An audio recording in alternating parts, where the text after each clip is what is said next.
দেখো আমরা কাজ সম্বন্ধে শিখেছি। কাজ কাজ কি জিনিস? কাজের একটা সংজ্ঞা তোমাকে মনে রাখতে হবে। একটু কঠিন সংজ্ঞা শেখাবো, একটু কঠিন সংজ্ঞা শেখাবো। দেখো আমি কোন বস্তুর উপর কি প্রয়োগ করতেছি? দেখো বল।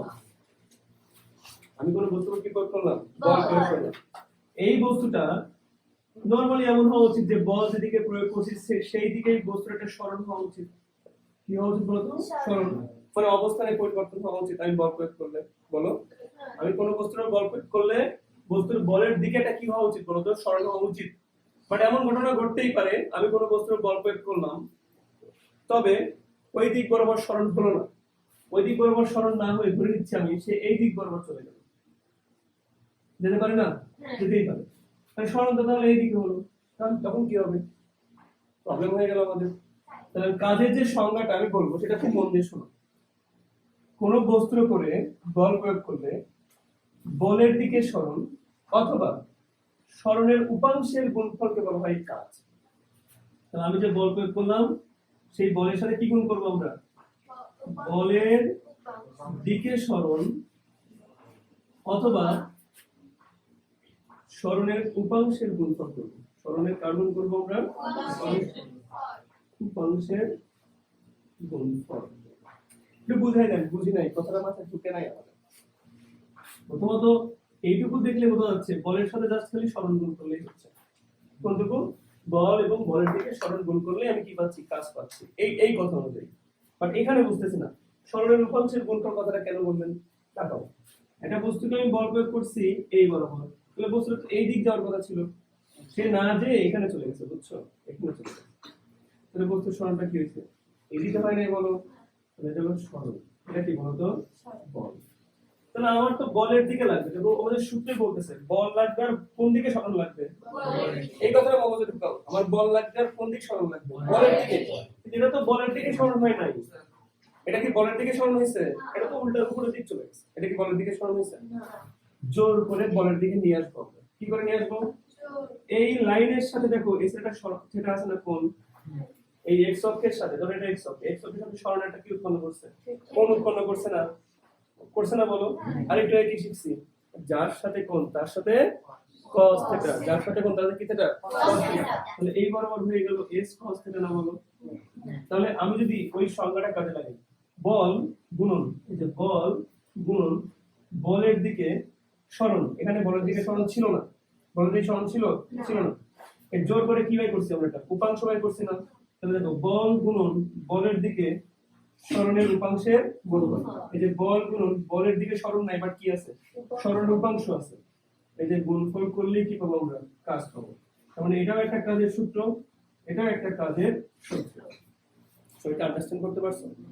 এখন আমি বলবো এটার চাইতে অ্যাপ্রোপ্রিয়েট সূত্র হচ্ছে এটা। কেন? এই সূত্রটা কিন্তু এই জায়গায় কাজে লাগতেছে না, এই সূত্রটা শুধু এই জায়গায় কাজে লাগতেছে সোজা যাওয়ার ক্ষেত্রে। কিন্তু এই সূত্র তুমি চাইলে এখানেও কাজে লাগাতে পারবা আর এখানেও কাজে লাগাতে পারবা। কিভাবে? এটা তো শুধু এর জন্যই কাজে লাগার কথা। এর জন্য কিভাবে কাজে লাগবে চলো বোঝার চেষ্টা করি আমরা। আমি একটা বস্তুর উপরে বল প্রয়োগ করছি F বল, তাই না? বস্তুটার সরণ কোন দিকে হয়েছে? বলের দিকেই তো সরণ হয়েছে। তাহলে বলের দিক আর সরণের দিক এখানে কি একই দিকে না? দুটো জিনিসের দিক যদি একই দিকে হয় তাহলে এর মধ্যবর্তী কোনো কোণ আছে? কথা বলো। আমি পুরো বস্তুর উপর বল প্রয়োগ করলাম, বস্তুটা ওই দিকেই গেছে, তাহলে বলের দিক আর সরণের দিক কি হয়েছে? একই দিকে। একই দিকে যদি দুটো জিনিস যায় তাদের মধ্যে কোনো পার্থক্য থাকে না? তাহলে তাদের মধ্যে যদি কোনো পার্থক্যই না থাকে সেটা এমন কত হবে? জিরো। কারণ এখানে দেখো সোজা যায় নাই, বাঁকা গেছে, তাহলে তার জন্য কি উৎপন্ন হয়েছে? কোণ। এখানে তো বাঁকা যায় না, এটা কি আছে? সোজাই গেছে, তাহলে কি কোণ থাকবে? তাহলে এখানে সূত্র লেখো W সমান f cos θ, তাই না? থিটার মান কত শিখছে এখানে? 0 ডিগ্রি।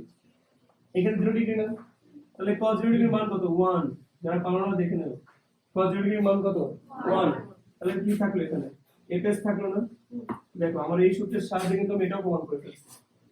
W সমান fs, W সমান fs। মানে কি ঢুকছে? তাহলে বলের সংজ্ঞা জিজ্ঞেস করলে আমরা খুবই অ্যাপ্রোপ্রিয়েট সংজ্ঞা বলবো। কোন বস্তুর উপরে বল প্রয়োগ করলে বলের দিকে সরণ, আর যদি বলের দিকে সরণ না থাকে তাহলে সরণের উপাংশের গুণফলকে বলবো কাজ। মনে থাকবে কাজ মানে কি? বল ও বলের দিকে সরণ অথবা সরণের উপাংশের গুণফলকে বলবো আমরা কাজ। তাহলে কাজ এর সূত্র সবচেয়ে অ্যাপ্রোপ্রিয়েট কোনটা শিখলাম? কাজ W সমান F S cos থিটা, কাজ W সমান F S cos থিটা। মনে থাকবে? তাহলে কোনোদিন যদি কোনো স্যার জিজ্ঞেস করে বলের সংজ্ঞা ভালোভাবে বলতে হবে, তাই না? আচ্ছা, তাহলে কাজের সূত্র আমরা শিখে ফেললাম, ভালোভাবে মনে রাখবা। কাজ সমান তাহলে কি মনে রাখবো আমরা? F S cos theta. মনে থাকবে তো? না ভুলে যাবা? ভুলে যাবা? আশা করি। এখন কাজের একক হচ্ছে জুল, মনে থাকবে? কাজের একক কি বলতো? জুল। শক্তির একক জুল, কাজের একক কি বলতো? জুল। আর একটা কথা মনে রাখবো, যেগুলো ভুলো না, কাজ একটা স্কেলার রাশি। কতবার যে পরীক্ষা আসছে, কাজ একটা কি রাশি? স্কেলার রাশি। আর একটা কথা শোনো, কাজের কিন্তু আরেকটা একক রয়েছে। দেখো তো, কোণের তো কোনো একক নাই, বাট এখানে দেখো তাকাও, কারণ এখানে কোণ থাকতেও পারে নাও পারে, কারণ cos 0 ডিগ্রি হয়ে গেলে কি কোণ থাকে? তাহলে কি থাকে মূলত? F S। তাহলে কাজের দেখো আরেকটা একক, বলের একক কি বলতো? নিউটন। আর সরলের একক কি বলতো? মিটার। কাজের আরেকটা একক হতে পারে নিউটন মিটার। তাহলে জুলও হতে পারে, নিউটন মিটারও হতে পারে। আর এটা কি রাশি? স্কেলার রাশি। কারো কোনো ডাউট আছে? এখন আমার তোমাদের দ্রুত শিখাই দেবো, কাজ মূলত তিন প্রকার হতে পারে। প্রথমত কাজ হতে পারে ধনাত্মক কাজ, কাজ হতে পারে ঋণাত্মক কাজ, কাজ হতে পারে শূন্য কাজ, হতে পারে শূন্য। এটা 3 স্টার, এটা থেকে পরীক্ষা প্রশ্ন আসবে। কাজ হতে পারে কি কাজ? শূন্য কাজ। চলো আমরা বোঝার চেষ্টা করি, কাজ কখন ধনাত্মক হয়, কখন ঋণাত্মক হয়, কখন শূন্য হয়, বোঝার চেষ্টা করি। কাজের সূত্র শিখেছি আমরা, W সমান F S cos থিটা। এখানে কি আছে বলো তো? থিটা আছে না? তো সব সময় মনে রাখবা, যদি থিটার মান 0 ডিগ্রির চাইতে বড় অথবা সমান হয়, আর 90 এর চাইতে কি হয় বলো তো? ছোট হয়। তাহলে কি বললাম? কোণের মান যদি 0 ডিগ্রির চাইতে বড় অথবা সমান হয়, আর 90 ডিগ্রির চাইতে কি হয়? ছোট হয়। এই কন্ডিশন মানলে সেই কাজটাকে সবসময় বলবা ধনাত্মক কাজ। কি বলবা? ধনাত্মক কাজ। আবার 90 ডিগ্রির চাইতে বড় হলো, বাট 180 থেকে ছোট অথবা সমান হলো, যদি এই শর্ত মানে, তাহলে মনে রাখবা কাজ সবসময় কি কাজ হবে? ঋণাত্মক কাজ। এই দুটো শর্ত থেকে একটা পরীক্ষা প্রশ্ন আসে, যে কখন ধনাত্মক কাজ হবে, কখন ঋণাত্মক কাজ হবে। যদি তোমাদের জিজ্ঞেস করি 120 ডিগ্রি কোণ হলে ধনাত্মক কাজ ঋণাত্মক কাজ, বলো? অবশ্যই ঋণাত্মক কাজ, কারণ 120 ডিগ্রি 90 এর চাইতে কি বড়। এবার শূন্য কাজ তাহলে কখন হবে? তোমরা সবাই মনে রাখবা, থিটার মান যদি কোনো কারণে 90 ডিগ্রি হয়, কি বললাম? থিটার মান যদি কোনো কারণে কত ডিগ্রি হয়? 90 ডিগ্রি হয়, সেই কাজটাকে বলবো আমরা শূন্য কাজ। বলো তো কেন? তাকাও, W সমান যদি তুমি দেখো F S cos 90 ডিগ্রি, মনে রাখবা cos 90 ডিগ্রির মান হচ্ছে 0। তাহলে পুরো কাজটাই কি হয়ে গেল? 0। তাহলে যদি থিটার মান কখনো কি হয়? 90 ডিগ্রি হয়, তাহলে কাজ কি হয়ে যাবে? শূন্য কাজ। মাথায় ঢুকছে তোমাদের সবার? কাজটাকে, এই যে কাজকে আমরা বলছি ধনাত্মক কাজ, আর কি বলতেছি বলতো? ঋণাত্মক কাজ। এটার আরেকটা পারফেক্ট एग्जांपल আছে, যেখান থেকে মাঝে মাঝে কোশ্চেন হয়। এমনি বুঝতে হবে, এটা নোট দিয়ে দিচ্ছি, এমনি বুঝতে পারবে। দেখো, মনে রাখবা পৃথিবী কি অনেক পাওয়ারফুল ভাবে আমাদের ধরে রাখছে না? তো পৃথিবীর বিরুদ্ধে কাজ, এটা সবসময় হবে ঋণাত্মক কাজ, মনে থাকবে? পৃথিবীর বিরুদ্ধে কাজ সবসময় কি কাজ হবে? ঋণাত্মক কাজ। খেয়াল থাকবে এটা। যদি একটা টেবিলের উপর ধরে নাও একটা বল আছে, এই বলটাকে যদি আমরা উপরের দিকে তুলে এখানে নিয়ে আসি, এটা কি কাজ? ধনাত্মক কাজ, ঋণাত্মক কাজ? অবশ্যই ঋণাত্মক কাজ, কারণ পৃথিবী তোমাকে কোন দিকে টানতেছে? নিচের দিকে টানতেছে। আর তুমি বলটাকে কোন দিকে নিয়ে যাচ্ছ? উপরের দিকে নিয়ে যাচ্ছ। এটা কি তুমি ভালো কাজ করতেছো? এটা পৃথিবীর বিরুদ্ধে কাজ করতেছো না? এই ক্ষেত্রে এই কাজটাকে বলবো আমরা কি কাজ? ঋণাত্মক কাজ। মঙ্গলের কাছে ঢুকছে? বুঝছো সবাই না? বুঝো নাই? আচ্ছা, শূন্য কাজের ক্ষেত্রে আরেকটা 3 স্টার দিয়ে রাখছি না আমি? শূন্য কাজের ক্ষেত্রে কি দেয়া আছে? 3 স্টার। এটা লাইন লিখে না, পরীক্ষা আসবে। কেন্দ্রমুখী বল দ্বারা কৃত কাজ, কেন্দ্রমুখী বল দ্বারা কৃত কাজ সর্বদা শূন্য হয়। মনে থাকবে? কেন্দ্রমুখী বল দ্বারা কৃত কাজ সর্বদা কি হয়? শূন্য হয়। কেন হয় এটা বোঝাচ্ছি, ঠান্ডা মাথায় বুঝো।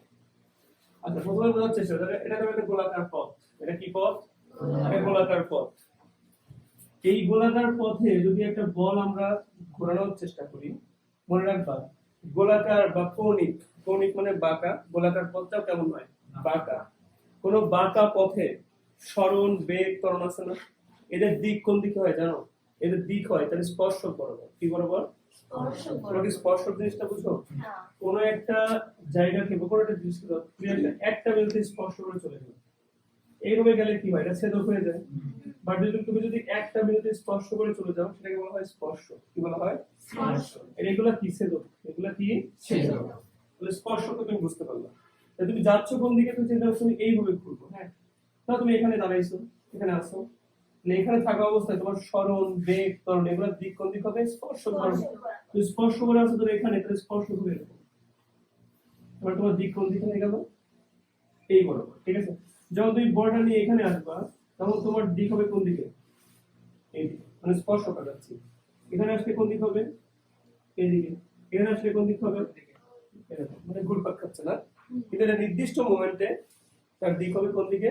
সেই যেখানে সে বসে আছে বা স্পর্শ করে আছে সেই বরাবর একটা কি আঁকা দিবা? স্পর্শ। মানে কোন একটা কৌণিক পথে বা গোলাকার পথে ঘোরার সময় তোমার স্মরণ, বেগ, ত্বরণের দিক হবে কোন বরাবর? ওই বিন্দুতে আঁকানো একটা স্পর্শ বরাবর, মনে থাকবে। এখন ধরো তুমি কেন ঘুরতেছো, ধরো একটা বল কেন এই চারদিকে ঘুরতেছে আমরা ভাবতেছি, মনে করো এই বলটা একটা চাঁদ কল্পনা করো। এটা কি কল্পনা করো? চাঁদ। চাঁদ কি করে? পৃথিবীকে কেন্দ্র করে ঘুরে না? এটা চাঁদ, চাঁদ এটা মূল, এটা আর্থ। মূল কি করে? পৃথিবীকে কেন্দ্র করে এভাবে ঘুরে না? কেমন পথে ঘুরে? বৃত্তাকার পথে ঘুরে। তাহলে মূল যদি বৃত্তাকার পথে ঘুরে, তাহলে এখানে যদি ঘুরে, তাহলে এটা তার স্মরণ, ত্বরণ আর বেগের দিকে কোন দিকে হবে? স্পর্শ বরাবর। কোন বরাবর? আচ্ছা, এই মূলটা কেন চারদিক দিয়ে ঘুরতে, তোমার সবাই জানার কথা। চাঁদ কেন পৃথিবীর চারদিক দিয়ে ঘুরে? তার অভিকর্ষ বলের কারণে ঘুরে। কেন চাঁদ আমাদের ছেড়ে চলে যায় না? কেন চলে যায় না? পৃথিবীর অভিকর্ষ বল এটাকে ধরে রাখছে, তাই চাঁদ এটাকে ছেড়ে চলে যায়।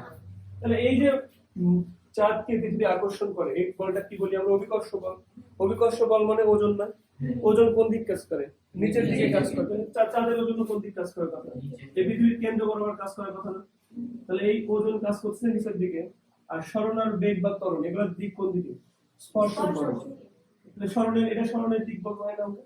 তাহলে স্মরণের দিক কাজ করে স্পর্শ বরাবর, আর বলের দিক কাজ করে কোন বরাবর? তাহলে নিচের দিকে। তাহলে বলো কেন্দ্রমুখী বল দ্বারা যেমন চাঁদটা পৃথিবীর চারদিকে যখন ঘুরতেছে তখন এটা স্মরণ হচ্ছে, এই স্মরণের কোনো একটা কাজ হচ্ছে, হওয়ার তো কথা, তাই না? কিন্তু এখানে বল কাজ করে কোন দিকে? নিচের দিকে। আর স্মরণ কাজ করে কোন দিকে? স্পর্শ বরাবর। আমি যদি সূত্র লিখি, কাজ সমান এফ এস কস থিটা, লিখতে পারি না? এফ মানে হলো ওজন, কার ওজন? চাঁদের ওজন। এস মানে কি? স্মরণ। আর থিটা মানে কি? কার কার মধ্যবর্তী কোণ থিটা বলো তো? বল আর স্মরণের মধ্যবর্তী কোণ হচ্ছে থিটা। তাহলে বলো বল হচ্ছে এটা আর স্মরণ হচ্ছে এটা, তাহলে অন্তর্বর্তী কোণ কত ডিগ্রি? 90 ডিগ্রি। তাহলে cos 90 ডিগ্রি যদি আমরা বসাই, cos 90 এর মান 0 না? লিখে দিছিলাম কত? 0। তাহলে এর কাজ কি হয়ে গেল? 0। তাহলে এখন থেকে মনে রাখবো কেন্দ্রমুখী বল দ্বারা কৃত কাজ সর্বদা কি হয়? 0। বুঝছো সবাই না বুঝো নাই? আরেকবার রিক্যাপ করি, তুমি একটা হেডলাইন মনে রাখবা, কেন্দ্রমুখী বল দ্বারা কৃত কাজ সর্বদা কি হয়? 0। এটার एग्जांपल কি? চাঁদকে পৃথিবী তার চারদিকে ঘোরাচ্ছে, কোন বল দ্বারা ঘোরাচ্ছে? অভিকর্ষ বলের সাহায্যে ঘোরাচ্ছে। অভিকর্ষ বল কোন দিকে কাজ করে? খাড়া নিচের দিকে কাজ করে। আর এটা নির্দিষ্ট মোমেন্টে ওই চাঁদের, যেহেতু বৃত্তাকার মধ্যে ঘুরতেছে চাঁদ, ওই চাঁদের স্মরণের দিক কোন দিক হবে? তাহলে স্পর্শক বরাবর। তাহলে স্পর্শকের সাথে ওই বলের দিক হয়ে গেছে কত ডিগ্রি অ্যাঙ্গেলে আছে? 90। আর কোন যদি 90 হয়ে যায় কোনটার কাজ থাকে? তখন কাজ কি হয়ে যায়? 0। তাহলে কেন্দ্রমুখী বল দ্বারা কৃত কাজ কি হবে? 0। কোণের মান 0 থেকে বড় অথবা সমান, আর 90 থেকে ছোট হলে কি হবে? ধনাত্মক হবে। 90 চাইতে বড় অথবা 100 থেকে সমান অথবা ছোট হলে ঋণাত্মক কাজ। পৃথিবীর বিরুদ্ধে যে কোনো কাজকে কি বলবো আমরা? ঋণাত্মক কাজ। সবাইকে আন্ডারস্ট্যান্ড করতে পারছো? কাজ জিনিসটাকে মগজে ঢুকছে না? বুঝো নাই? বলো সত্য বলো। চলো আমরা একটু কাজের মাত্রাটাও দেখে নিই। কাজের মাত্রা দেখানো উচিত, এটা পরীক্ষায় আসে। কাজের সূত্র দেখলেও আমরা নরমালি এফএস লিখি না? আচ্ছা, বল বল কি কি লেখা যায় বলো তো? এম এ লেখা যায়, আর স্মরণকে কি লেখা যায়? এস। তাহলে তোমরা সবাই জানো ত্বরণ মানে কি? V by two. সবাই জানার কথা, ত্বরণ মানে কি? V by two. ভি মানে কি? ভি মানে হচ্ছে স্মরণ বাই সময়। তাহলে স্মরণ বাই সময় কয়টা হলো? দুইটা হয়ে গেল। সময়, সময় আগে থেকে একটা ছিল, বেগকে ভাঙার কারণে স্মরণ বাই সময় চলে আসছে। সময় সময় গুণ করলে কি হয়ে যায়? সময় স্কয়ার। তাহলে মাত্রা বসাবো। চলো, ভরের মাত্রা হয় বড় হাতের এম, স্মরণের মাত্রা দুইটাই স্মরণ না? স্মরণের মাত্রা এল, তাহলে এল স্কয়ার, কারণ দুইটা এল আছে। আর টি উপরে গেলে কি হয় টি ইনভার্স 2। এটা হলো কার মাত্রা কাজের মাত্রা কার মাত্রা কাজের মাত্রা m n স্কয়ার টি ইনভার্স 2 কার মাত্রা কাজের মাত্রা। সবাই কি আন্ডারস্ট্যান্ড করতে পারছো? এখন অনেক ছেলে মেয়ে ইজি জিনিস বুঝো না, তোমরা একটু বুঝে নাও। একটা বস্তু ধরো ভর হচ্ছে m ভরের বস্তু, কি ভরের বস্তু m ভরের বস্তু। এই বস্তুটাকে তোমরা এই উপরের দিকে নিয়ে গেলা, ধরো টেনে এসেছে তোমরা উপরের দিকে নিয়ে গেলা এবং উপরের দিকে নিয়ে গেলা, ধরো এই পরিমাণ উচ্চতায় নিয়ে গেলা। কোথায় নিয়ে গেছো? এই পরিমাণ উচ্চতায় নিয়ে গেছো। এখন তোমাকে জিজ্ঞেস করা হচ্ছে এখানে কৃত কাজ বের করো। কি বের করো? কৃত কাজ বের করো। তাহলে আমরা কৃত কাজের সূত্র কি জানি? W সমান F S cos θ। সাবধানে দেখো তো, তুমি যদি এই বস্তুটাকে উপরের দিকে তুলতে চাও, যেদিকে বল প্রয়োগ করবা, কোন দিকে বল প্রয়োগ করবে? উপরের দিকে। তাহলে এই উচ্চতাটাও কোন দিকে? উপরের দিকে। যেদিকে বল প্রয়োগ করতেছো সেই দিকেই সরণ হচ্ছে না। দুইটা দিক যদি একই দিকে হয় তাহলে কোন কত ডিগ্রি হয়? 0 ডিগ্রি। দুইটা কাজ বল যেদিকে প্রয়োগ করছো সরণও যদি কি হয় সেই দিকে হয় তাহলে কোন কত ডিগ্রি হয়? 0 ডিগ্রি। ডাউট আছে তোমাদের কোনো? আমি যেদিকে বল প্রয়োগ করবো আমার সরণ যদি সেই দিকে হয় তাহলে কোন কত হবে? 0 ডিগ্রি। তাহলে কোন যদি 0 ডিগ্রি হয় এটা থাকার কোনো দরকার আছে? তাহলে cos 0 ডিগ্রির মান কত? 1 থাকলো কি fs। f মানে কি? এই বস্তুকে পৃথিবী কি করতেছে? তার নিচের দিকে টানতেছে না? কি বলে টানতেছে? mg বলে টানতেছে না? বলো সাহস করে। এখন আমি যদি এটাকে উপরের দিকে তুলতে চাই অ্যাট লিস্ট আমাকে উপরের দিকে mg পরিমাণ বল প্রয়োগ করা লাগবে না? বুঝো নাই? বলটাকে পৃথিবী তার নিচের দিকে mg বলে টানতেছে, তাহলে আমি যদি এই বলটাকে উপরের দিকে তুলতে চাই অ্যাট লিস্ট ওই সমপরিমাণ বল আমাকে উপরের দিকে বল প্রয়োগ করা লাগবে, তবেই তো আমি টেনে হেসে বস্তুটাকে উপরের দিকে তুলতে পারবো। নাকি এমনি পারবো? তাহলে আমি আরামসে এই f এর জায়গায় কি লিখতে পারি না mg? আচ্ছা, আমি কতটুকু উচ্চতায় উঠবো মানে কতটুকু সরণ ঘটাবো? h পরিমাণ। তাহলে s এর জায়গায় কি লিখতে পারি না h? তাহলে দেখো w সমান চলে আসলো mgs। এই সূত্রটা আমরা কখন ইউজ করব বলো তো? এই সূত্রটা আমরা ইউজ করব যখন কোনো বস্তুকে আমরা উপরে তুলবো। কই দেবো বলো তো? উপরে। তাহলে উপরে তোলার ক্ষেত্রে কৃত কাজের সূত্র কি হবে? mgs। ডাউট আছে? ডাউট থাকলে বলো। ডাউট আছে? শিওর সবাই? এতক্ষণ যত প্যাচাল পারলাম এই সকল জায়গায় বল কি পরিবর্তন হয়েছে? বল কিন্তু ছিল ধ্রুব বল। কি ছিল?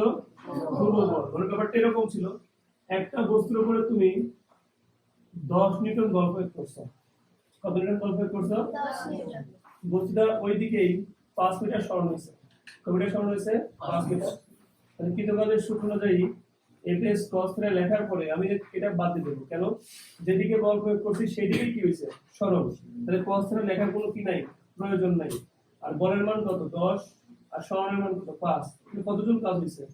50 জন কাজ হয়েছে, তাই না? মানে বলের মান কি পরিবর্তন হয়েছে? বলের মান কত আছে? 10 নিউটনই আছে। এমন তো হয় না যে বল কি হয়ে গেছে? পরিবর্তন হয়ে গেছে, এমন কিছু হয়েছে নাকি? চলো, বল কি পরিবর্তন হয়ে গেছে? তাহলে বল যদি পরিবর্তন না হয় তাহলে ব্যাপারটা ইজি ছিল। এতক্ষণ যা যা করছি সব জায়গায় কি বল পরিবর্তন হয়েছে কোথাও? তার মানে আমি যদি এখানেও বল প্রয়োগ করতাম, ধরো আমি 10 নিউটন বল প্রয়োগ করছি, বস্তুটা এই দিক আমরা আশা করছিলাম যাবে না, যে এই দিক চলে গেছে। কতখানি গেল? 5 মিটার গেল। বাট এনে কোন দেওয়া ছিল? 30 ডিগ্রি। কোন দেওয়া আছে? কত ডিগ্রি? 30। সূত্র কি? w সমান fs cos θ। f এর মান 10, s এর মান 5, cos কত ডিগ্রি? 30 ডিগ্রি। 5 10 50, cos 3 এর মান হচ্ছে √3/2। তাহলে 25√3 এত জুল। তার মানে এইভাবে যদি কাজটা হয় তাহলে তখন কৃত কাজের মান কত আসছে? 25√3 জুল। সবাই কি আন্ডারস্ট্যান্ড করতে পারছো? নাকি কোনো ভয়ানক ভুল হচ্ছে কোথাও? সবাই আন্ডারস্ট্যান্ড করতে পারছো?